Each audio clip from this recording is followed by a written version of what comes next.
Lundi 12 février, il est 7h15. Bonjour à toutes et à tous et bienvenue en direct sur votre chaîne d'information régionale. Avant toute chose, vos prévisions météo. Ce matin, une nouvelle belle journée ensoleillée qui s'annonce. Un temps calme et dégagé, mais un temps frais, des températures à peine positives ce matin au réveil. De 5 à 6 degrés de prévu pour cet après-midi. Le maximum à Lille, le littoral profitant d'un temps un peu plus doux. On profitera donc du soleil aujourd'hui toute la journée. Demain matin également, avant le possible retour des perturbations et de la neige demain après-midi. Cela reste à confirmer. On en reparlera avec les prévisions complètes après ce journal. L'image à la une de l'actualité de la région. Ce week-end, c'était le carnaval de Dunkerque. Hier, la bande des pêcheurs dans le centre-ville, nos équipes étaient mobilisées pour vous faire vivre l'événement en direct, et notamment le traditionnel jet de hareng. Depuis la mairie, comme toujours, des dizaines de milliers de masques lourds ont d'abord défilé dans les rues dans la bonne humeur, puis tous se sont retrouvés face à l'hôtel de ville pour recevoir quelques harengs. À la fin de la journée, le rigodon final a pris place autour de la statue de Jean Bart sur la place du même nom. À Dunkerque, le carnaval se poursuit en ce début de semaine. Aujourd'hui, c'est la bande de la Citadelle, demain celle de Rosendal et enfin à Malo dimanche. Pour ne rien manquer de l'événement, nous étions hier chez Nathalie qui faisait chapelle chez elle face à la mairie. Entourée de ses amis, elle nous a reçus pour goûter de près à la bande, voir le jet de hareng et pour goûter surtout à cette fête populaire indémodable. Certains de ses proches étaient venus de loin pour partager cette journée. On écoute Nathalie au micro d'Alexis Tessier. Alors moi je suis dunkerquoise d'origine. Moi je suis un peu une pièce rapportée à Dunkerque, mais on se fait très vite à toutes ces festivités. Alors c'est un moment qu'on prépare traditionnellement, effectivement, pour recevoir nos amis, notre famille, nos clients. Et c'est un très bon moment. Ah non, on n'imagine pas une année sans carnaval. On organise nos vacances, on organise nos repas de famille en fonction du carnaval, bien sûr. Oui, donc chapelle de 15h à 18h et après on va faire d'autres chapelles. Et puis on va enchaîner demain sur la bande de la Citadelle et mardi sur la bande de Rosendal. Et notez, si vous n'étiez pas là hier, que l'on revivra la bande de Dunkerque, le jet de hareng ce lundi soir sur nos antennes à 19h, 21h et 22h. Dans l'actualité aujourd'hui, et si la solution contre le chômage dans la région se trouvait en fait de l'autre côté de la frontière, en Belgique. La Flandre profite actuellement d'un taux de chômage de 3 à 4%, proche du plein emploi, et certains secteurs peinent à recruter. Dans la région, 13% dans le Nord, 12% dans le Pas-de-Calais, le taux de chômage est resté très élevé au dernier trimestre 2017, mais à quelques kilomètres d'ici, donc les entreprises belges ont recruté l'an dernier plus de 2000 travailleurs français pour pallier leur manque de main-d'œuvre. Grâce à des semaines de 40 heures payées 12 à 13 euros de l'heure, les salaires sont même plus élevés. Forum Job est une agence de recrutement spécialisée de Dunkerque à Valenciennes. On écoute une de ses responsables au micro de Brieux-Gorchy. Qu'en fait le taux de chômage est tellement bas, il est inférieur à 4% sur toute la région. Région Courtrai même, on est inférieur à 2%. Donc on a vraiment plus assez de demandeurs d'emploi ici en Flandre, en tout cas ici sur la région.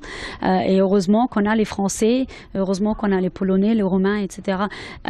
Qui souhaitent aussi travailler dans notre région, car il y a beaucoup d'entreprises qui savent très bien s'il n'y avait pas ces personnes-là, les machines, en fait, la production ne fonctionnera pas. L'actualité, c'est aussi la protestation des étudiants en lillois de Sciences Po depuis le 22 janvier dernier. Le ministre de l'Action et des Comptes Publics, le nordiste Gérald Darmanin, est visé par une plainte pour viol. Le gouvernement a pour l'instant défendu l'ex-maire de Tourcoing au titre notamment de la présomption d'innocence. Mais Gérald Darmanin se trouve aussi être élu au conseil d'administration de Sciences Po Lille. Ces étudiants demandent donc sa démission et le soutien de leur établissement dans leur démarche. Des élèves par ailleurs membres du syndicat Sud Solidaire étudiants et de l'association féministe Bon Chic Bon Genre. Pour l'instant, pas de nouvelles de la part de la direction de Sciences Po, mais un conseil d'administration doit avoir lieu dans les prochaines semaines. Explication avec ces étudiants mobilisés au micro d'Alexis Tessier. On n'a pas besoin d'attendre qu'il y ait eu une sanction ou la délibération de la justice. La justice fait son travail dans son coin et nous, ça ne nous regarde pas. Mais on considère que le fait qu'il y ait une plainte est suffisant pour justifier le fait que moralement, il n'est plus capable d'être crédible et qu'il est plus capable de nous représenter en tant qu'élu et de représenter les personnes qui l'ont élu et de représenter notre institution et surtout de prendre des décisions au sein de notre institution parce que le CA c'est le seul lieu décisionnel démocratique officiellement. Nous on demande pas, on n'est pas en train de le mettre en prison là. On est en train de demander à ce qu'il démissionne du conseil d'administration, c'est très différent. 7h19 en direct, en bref, dans l'actualité de la région, à Berck, l'Institut Callot, victime d'un nouvel incendie volontaire vendredi. Cette fois, les pompiers ont relevé 17 départs de feu, ne laissant aucun doute quant à l'aspect criminel des faits. Ce week-end, un agent d'entretien de l'Institut et pompier volontaire de 29 ans a été interpellé et a fini par reconnaître être à l'origine de cet incendie. 17 bâtiments, 119 personnes, des patients, visiteurs et des membres du personnel ont dû être évacués dans l'urgence vendredi midi. Et sur place, l'Institut va devoir maintenant nettoyer et réparer les dégâts. La reprise normale des services n'est pas prévue avant la semaine prochaine. Dans cette édition est également quelques images d'un colloque pour défendre les pollinisateurs sauvages dans la région. C'était à Arras vendredi au siège du conseil départemental. Vous le savez, les abeilles notamment sont en danger d'extinction depuis plusieurs années. Or, avec d'autres espèces, elles sont essentielles au développement des écosystèmes. De plus en plus, leurs espaces naturels sont menacés par l'utilisation de pesticides notamment. Les abeilles, mais aussi oiseaux, insectes et rongeurs doivent lutter pour leur survie et avec eux des centaines d'espèces végétales. Scientifiques, agriculteurs et conseillers départementaux étaient donc rassemblés pour tenter de renforcer leurs connaissances à ce sujet et de mutualiser les bonnes pratiques. Explication au micro d'Idil Gunay quant à l'objectif de cette journée et à plus long terme. On peut toujours rêver et puis dire, bon voilà, on arrête de traiter, on fait du bio, encore que le bio, c'est pas non plus la solution miracle. Il y a des expérimentations quand même qui sont faites à l'INRA, par exemple, et qui montrent qu'en ne traitant pas des parcelles, on arrive à des résultats pratiquement équivalents.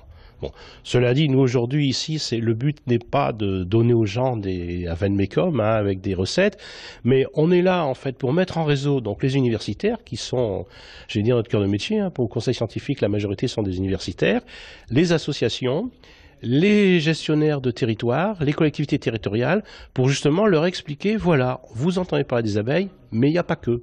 Et donc, comment faire pour essayer de les préserver, etc. On termine avec les résultats sport du week-end d'abord. En football, en Ligue 1, le match nul au courage du LOSC de partout. À Nantes, en national, en 3e division, match nul également pour l'USBCO à Béziers, un partout. Défaite en revanche pour l'USLD, 3-1 à Laval. En basket, fortune diverse également pour les clubs du littoral. Le SSM s'est lourdement incliné à Nanterre, 85-54. Le BCM Gravelines Dunkerque a réalisé en revanche un bel exploit chez Monaco, 94-101. Victoire des maritimes de Gravelines Dunkerque ce week-end en Pro A. Fin de ce journal, 7h22 en direct. Dans un instant, la suite, vos prévisions météo et à 7h30, une nouvelle édition locale. Très belle journée à toutes et à tous, ensemble bien sûr.